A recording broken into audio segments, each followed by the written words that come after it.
Good morning, good afternoon, good evening to East Central Missouri and the world, and welcome to the James Strong Show podcast, podcast number 161. Thank you for joining us. Thank you for making us a part of your day. I appreciate it. This podcast was recorded on the morning of Saturday, February the 29th, from the James Strong studio in western St. Charles County, where the sun is out. It's a bright, sunny, beautiful day, yet chilly. It is the end of February, don't you know, in East Central Missouri. I had a trip this week. I was in southeast Missouri, then went into central Kentucky. And I had a vehicle that I'd rented one of these before on a excursion to the desert one time. Never really thought much about it, but I'm telling you, I really like this vehicle. It's a Nissan Pathfinder. Have you ever had one of those? You ever rented one of those? Ever driven one of those? Actually, the vehicle was quite nice. I had rented a full-size car from Enterprise, and they said, you know what? What if we upgrade you to this Pathfinder? I thought, I guess so. I mean, usually a big behemoth, I don't want to drive those things. They don't get great gas mileage. I don't like driving what I like to call a soulless box. Most SUVs, in my opinion, are just soulless boxes.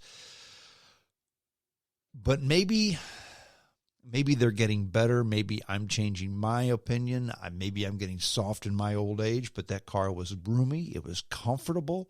I put over 1,000 miles on that car, and I had no back, leg, or butt fatigue while driving it.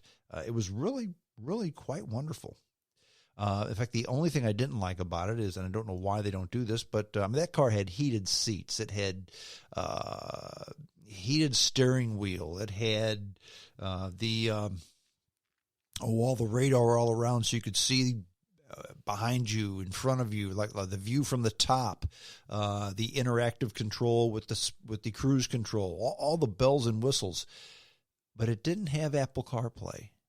And for the life of me, I don't know why a car company would not go with Apple CarPlay and Google CarPlay, okay? I mean, who has a phone that's not an Android or an Apple phone? I mean, you either have an iPhone or you have some type of an Android, okay? And they'll work with all of those. I don't know why anybody would spend a nickel trying to develop their own navigation system or entertainment system that is not as good as the one you have on your phone. But I digress. I like the car a whole lot, Nissan Pathfinder.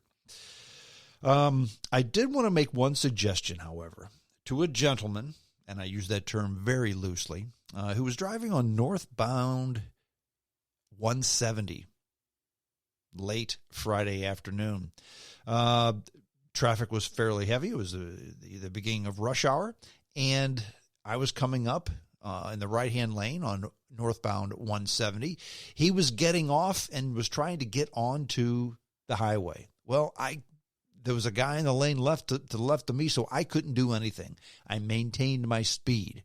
Well, so did he, and he had trouble getting on the highway. So as he was getting off at the very next exit, he sticks his hand out the window and flips me off. A suggestion to you. First of all, there was absolutely no chance of me ever doing anything physical against you. No chance. Once upon a time, there would have been. In fact, I guess the statute of limitations has exceeded its time limit. So once upon a time, I did something like that to somebody who did something like that to me once upon a time. I would never do it now. I've matured. I will tell you that a lot of people out there haven't. And when you stick your hand out the window and flip off a stranger, they just might follow you to someplace, maybe your home, maybe your family, and do something to you that you don't want to happen. Don't do that, folks. Don't do it. You're just asking for trouble. If you have problems on the road, leave them be. They will pass, because road rage is a real thing to a lot of people out there. So don't be a knothead like this guy. And by the way, this guy was not a 6'4", 240-pound guy. This was a little pencil neck geek who probably couldn't beat up most women, okay? So just a word of advice. The guy was a dick. Don't be dick. Okay. Items in the news, and this is a kind of a news of the day, current events type show. 3 big stories in the news today. The COVID-19 virus, some people call it the coronavirus. COVID-19 is the proper name. The whole DNC primary, which is today, and the debates, which were earlier in the week, and the stock market crash. So I'm going to talk about those 3 things, right? Wrong. No, and no again. And I'll tell you why I'm not going to talk about them. Several reasons. First of all, by the time you listen to this podcast, even if it's just hours within publication, the news will have changed. It will be old hat.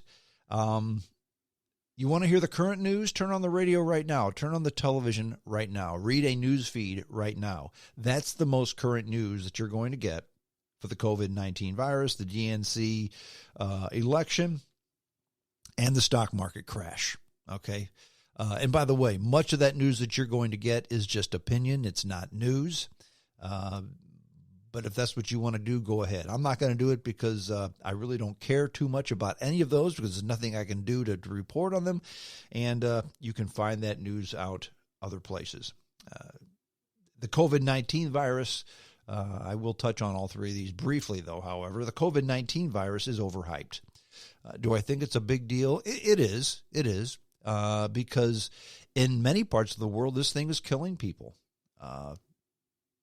But not in developed parts of the world. If you live in a developed part of the world, which we are here now, and you're not elderly, sickly, or have a autoimmune disorder, this is basically just another flu bug. Okay, you're going to feel bad. You're going to have sniffles. You're going to have a problem, and then in a week it's going to be fine. In fact, they say that they have no idea how many people have this COVID-19 virus because most people who have it will just think they have a cold, not a flu, a cold, and then that's it. Okay, is it a big deal? Could it be a big deal? Do I think that they're taking too many precautions? No, I don't. I don't think they're taking too many precautions, but I think that if we spend every day walking around with a mask and thinking, I'm not going to touch this individual, I'm not going to go to a place where more than 2 people are standing in line because I don't want to get the COVID-19 virus, you're doing yourself a disservice. We have something in this country that happens every year that kills more people in this country than the COVID-19 will ever kill. And that's the common flu. It happened last year. It happened this year. It's going to happen next year. So is it a big deal? Sure. Do you want to get sick? No. Do you want it to rule your life? I'm not. Number 2, the DNC, the whole debate that they had in the South Carolina primary, that's going on today as we speak on Saturday, okay, followed by Super Tuesday, which I want to say 17 states are involved in Super Tuesday this coming Tuesday. Actually, I don't care about the DNC election, and mainly because there is a candidate in this election who I care about, will support. That's Tulsi Gabbard, but she's not going to win. Not because of some big conspiracy, not because the DNC hates her, not because she thumbed her nose in the eye of, put her thumb in the eye of the DNC back when Debbie Wasserman Schultz and Hillary Clinton ran the party. No, none of that. Actually, the reason that she's not going to win the election is she didn't do a good job getting her voice out, and I think most Democrats really don't want to listen to her. They want to listen to somebody else. I think she's a good candidate. I actually, as of today, plan on voting in the Democratic primary and voting for her. I think she's the best choice out there, but she's not going to win. So I don't really care about the DNC primary because my candidate doesn't have a snowball's chance. And last but not least, the market crash. Is it because of a correction? Is it because the market's too high? Is it because of the COVID-19 virus? Maybe a little bit, some of all of the above. But I will tell you this. I've spoken with my financial advisor. I received a letter from my financial advisor, and basically they're saying, you know what, the same thing happened in 2003 when the SARS virus came out. The market dropped 13 points or 13%, and shortly thereafter, when everybody got better, it went right back up to where it was. So there's no need to panic.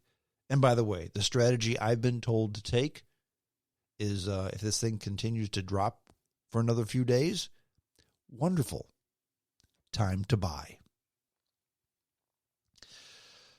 So what are we going to talk about this week? If we're not going to talk about COVID-19, if we're not going to talk about the DNC election, if we're not going to talk about the market crash, what will we talk about? Okay. Well, how about this? Let's piggyback on last week's podcast. I'm taking a sip of something that I've been advised by people who I trust not to talk about. They don't want to hear about what I'm drinking, but I'm going to drink it anyway. Do you know what it is? Not going to tell you. Anyway, if you listened to the podcast last week, I really enjoyed it. It was a podcast on the double entendre, and the double entendre is when you say one thing and mean another. And what I mean is when you say something that sounds normal, mainstream, but really there's a sexual innuendo involved. And I listed many, many rock songs throughout the ages that used the double entendre. Rock songs that you thought were not about what they were about. They were about something totally sexual instead of just happiness, happiness and smiles and sunshine. It was really about sex, drugs, and rock and roll. Okay, and I'm gonna piggyback on that just a bit, and I'll tell you why. Pardon me. I got more response on the Double Entendre show from listeners than I've probably gotten in the last year, maybe 2 years. Translation, you enjoyed it. You enjoyed the show. And thank you for your feedback. I always appreciate the feedback from the shows. In fact, I get feedback a lot from a lot of people on a lot of shows, and I do answer all my emails. And please don't think that just because you make a suggestion, hey, do a show on this or do a show on that, and I don't consider it, because I consider everything.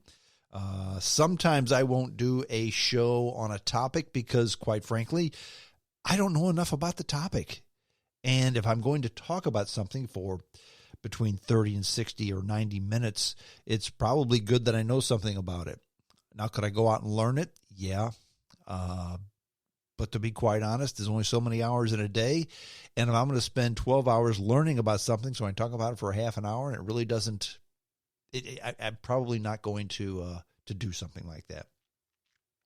But I'm going to talk about something that I'm making an assumption that each and every one of you out there like and enjoy. And the reason I make that assumption is because you're listening to this show right now. And that's talk radio. I think everybody enjoys talk radio. And again, don't give me the line, well, Strong, you're not on the radio anymore. You're a podcaster. Well, okay. Radio is not the device. Radio is the medium. By radio, I mean audio content.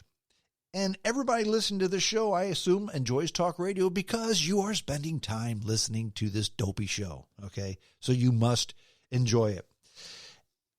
So I'm going to talk about some of the big hitters and that you may have heard of. In fact, you've probably heard of all of them, or at least most of them.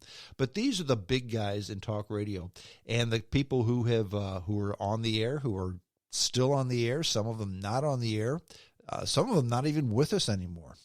But I'm going to talk about some of the big hitters in talk radio, and you'll see, I'll do a bio on them, and you'll see that they all have something in common. There's a common thread with all of them. And that is that there's something about them that's really, really off-center. There's something very, very different about these people. Some of them, I think, teeter right on the edge of mental illness and insanity, but that's what makes them entertaining. You can be shocking and entertaining, and if you go 1/2 millimeter to the other side, you're now offensive and banned. So